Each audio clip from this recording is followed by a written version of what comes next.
Bonjour à tous, on se retrouve en direct sur BFM2 avec Pauline Ducamp, journaliste auto. Merci d'être avec nous, Pauline. Merci Mylène. Alors, on va parler encore une fois des airbags défectueux Takata. Le scandale continue. Une mesure radicale a été prise par le gouvernement, le ministère des Transports notamment. 800 000 nouveaux véhicules doivent arrêter de circuler. Absolument, oui, ça a été en fait une extension du rappel parce que c'est un feuilleton, Oui. cette histoire de rappel de véhicules défectueux, enfin de véhicules porteurs de ces airbags Takata. C'est vrai que les premiers rappels avec le Stop Drive avaient été lancés au printemps dernier, donc c'était en mai, donc ça fait presque 14 mois que les rappels ont été lancés. Ça concernait des Citroën, des DS, d'autres marques ont aussi été concernées, notamment chez Volkswagen ou chez Toyota. Et en fait, ce nouveau rappel qui a été demandé, enfin cette extension du rappel qui a été demandée hier par le gouvernement, elle comporte deux mesures principales. D'abord, l'extension du stop drive, c'est-à-dire la demande aux propriétaires de ces véhicules en fait de ne pas les utiliser. Et ça concerne en fait au-delà simplement des modèles Citroën dont on a beaucoup parlé, en fait tous les modèles qui sont équipés d'un airbag Takata, dont les propriétaires sont installés en Corse, en Outre-mer et qui ont des voitures sur le territoire métropolitain qui ont été immatriculées avant 2011. Et puis le rappel en lui-même, sans interdiction de circuler, mais avec l'injonction de prendre contact avec son garagiste pour faire changer le fameux airbag, eh bien il a été étendu à tout le territoire et ça à toutes les marques, quel que soit l'âge du véhicule, tous les véhicules qui sont équipés de cet airbag Takata. Donc au total, ça commence à faire beaucoup de véhicules. On sait qu'il y a 1,7 million de voitures qui sont concernées par le stop drive, par l'obligation de dire ne prenez pas votre voiture avant de l'avoir fait réparer. Et au total, c'est 2,5 millions de voitures qui sont concernées par le rappel pour ces airbags défectueux. Alors aujourd'hui, il y a combien de marques concrètement qui sont concernées par ce rappel et ce stop drive? Alors il y a 30 marques au total qui sont concernées. En fait, le ministère a créé un site dédié qui recense justement les rappels de tous les constructeurs. Donc il y en a 30 qui sont concernés, qui sont listés sur cette page. Et il y a au total plus de 200 modèles et c'est vraiment extrêmement éclectique puisqu'on a donc les fameux Citroën C3 dont on parle depuis plus d'un an. On a aussi par exemple des Polo qui ont été produites entre 2007 et 2014. On a des Seat Ibiza qui ont été produites entre 2016 et 2017. Des Toyota Yaris alors entre 2001 et 2017. Donc là on a plus d'une quinzaine d'années de production de véhicules. Et on trouve même dans cette liste bien des Tesla, des Ferrari. Donc ça couvre vraiment tout le spectre automobile. Alors tu l'as dit, on a beaucoup parlé des C3. Cet appel du gouvernement aussi fait écho à ce décès qu'il y a eu à Reims mi-juin d'une femme de 37 ans qui est décédée, qui elle-même avait une C3. Aujourd'hui, c'est 18 morts, 25 blessés. Donc on imagine que les gens sont inquiets. Qu'est-ce qu'ils peuvent faire alors? Alors c'est vrai que là, nous on le sent en tant que journaliste automobile avec Julien Bonnet qui travaille aussi sur le site de bfmbusiness.com.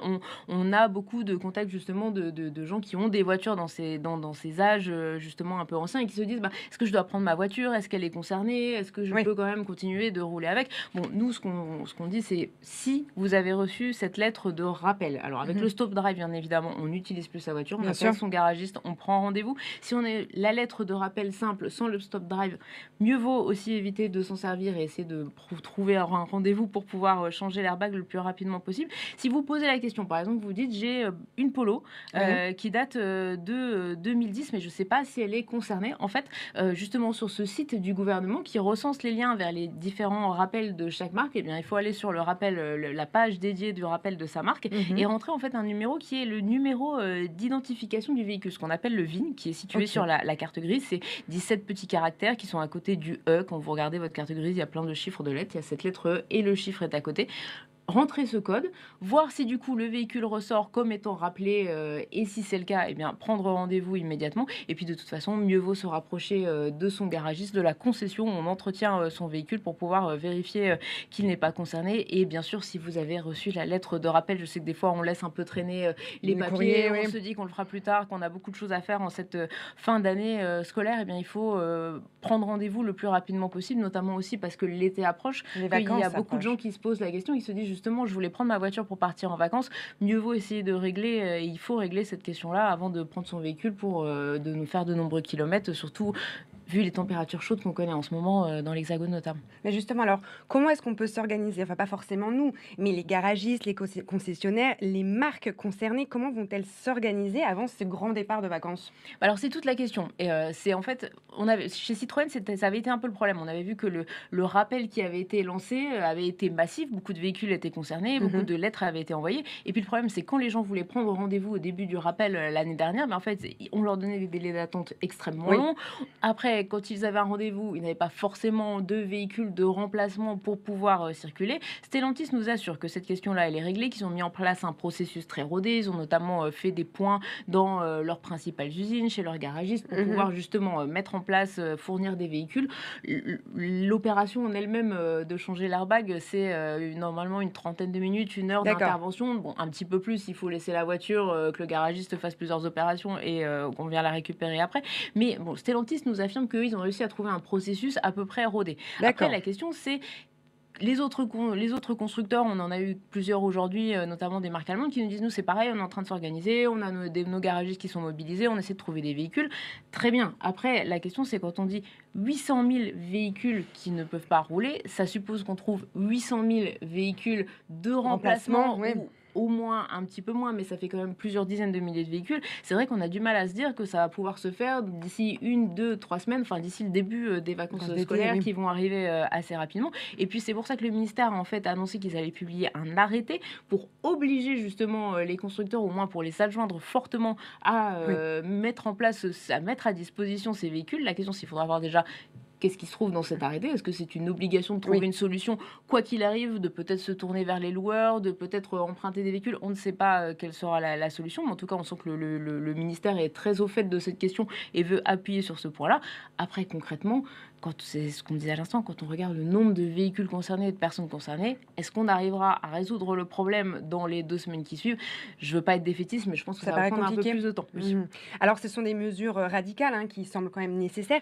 Est-ce que finalement les constructeurs, ils ont mal évalué les risques de ces airbags? Bah alors ça, ce sera certainement l'un des éléments très importants qui devra ressortir de la mission d'inspection qui a été lancée par le ministère des Transports. C'est un point qui est notamment mis en avant par les associations de consommateurs. L'UFC Que Choisir en reparlait encore ce matin en disant Oui. que tout ça avait été géré vraiment de manière assez cavalière, je vais dire, et c'est aussi pointé par les différents avocats des familles de Les victimes? victimes qui disent que finalement les conséquences de ces airbags défectueux qui peuvent être dramatiques n'ont pas vraiment été prises en compte et qu'on a beaucoup trop attendu pour pouvoir les changer. Alors après, c'est justement la mission d'inspection permettra de dire est-ce que les constructeurs n'ont pas été assez vite? Est-ce qu'ils n'ont pas pris la mesure De la de gravité? la gravité des choses?